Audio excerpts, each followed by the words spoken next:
ሁሉም ነገር እግዚአብሔርን ስለምታመሰግን ትንሽ ወፍ ታሪክ ሰምተህ ታውቃለህ? ይህ ታሪክ በበረሃ ውስጥ ስለኖረች ትንሽ ወፍ ነው። ክንፍ አልነበራትም፣ ውሃ አልነበራትም፣ ምግብ አልነበራትም፣ መጠለያም አልነበራትም። ሕይወቷ ከባድ ነበር እና በየቀኑ ታማረር ነበር። አምላኬ ለምን እንዲህ እሰቃያለሁ? ይህንን በጥልቅ ሐዘን ተናገረች። አንድ ቀን አንድ መልአክ በበረሃው ሲያልፍ ወፏም ጠየቀችው፣ ወዴት እየሄድክ ነው?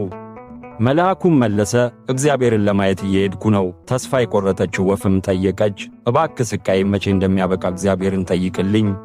መልአኩም ተስማምቶ ጉዞውን ቀጠለ። ወደ እግዚአብሔር ፊት ሲደርስ አስቸጋሪውን ሁኔታ አስረዳና ጠየቀ፣ ጌታ ሆይ ስቃይዋ መቼ ያበቃል? እግዚአብሔርም በእርጋታ መለሰ፣ በቀሪው ሕይወቷ ደስታ አይኖራትም። መልአኩም ደነገጠ። ግን ጌታ ሆይ ይህን ከነገርኳት ተስፋ ትቆርጣለች፣ ምን ላድርግለት? እግዚአብሔርም ተመስጦ እንዲህ አለ፣ በየቀኑ ለሁሉም ነገር እግዚአብሔርን አመስግኝ በላት። መልአኩም ተመልሶ መልእክቱን ለወፏ ነገራት። ወፏ ለምን ይህን ማድረግ እንዳለባት አልተረዳችም፣ ግን ለመሞከር ወሰነች። ፀሐይ ቆዳዋን ስታቃጥላት ለሁሉም ነገር እግዚአብሔርን አመሰግናለሁ አለች። ረሃብ ሲያሰቃያት ለሁሉም ነገር እግዚአብሔርን አመሰግናለሁ ብላ ደገመች። ከጥቂት ቀናት በኋላ አስገራሚ ነገር ተከሰተ። መልአኩ እንደገና በበረሃው ሲያልፍ ያየውን ማመን አልቻለም። ወፏ ክንፍ አውጥታለች፣ ትንሽ ሐይቅ ተፈጥሯል እና በረሃው ማበብ ጀምሯል። ወፏ በደስታ እየዘፈነችና እየጨፈረች ነበር።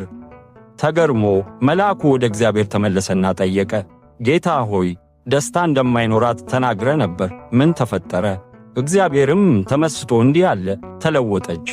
አመለካከቷ ተለወጠና ሕይወቷም አብሮ ተለወጠ።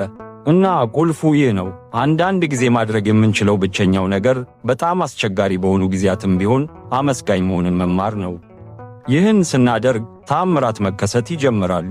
ይህች ትንሽ ታሪክ ማካፈል የፈለገችውን መልእክት ከተረዱ በኮሜንት ውስጥ አሜን ብለው ይጻፉና ይህን ቪዲዮ ለአንድ ሰው ብቻ ያጋሩ። እንዲሁም ከየትኛው ከተማ ወይም ሀገር እንደሚመለከቱን ይንገሩን። እግዚአብሔር የተመሰገነ ይሁን።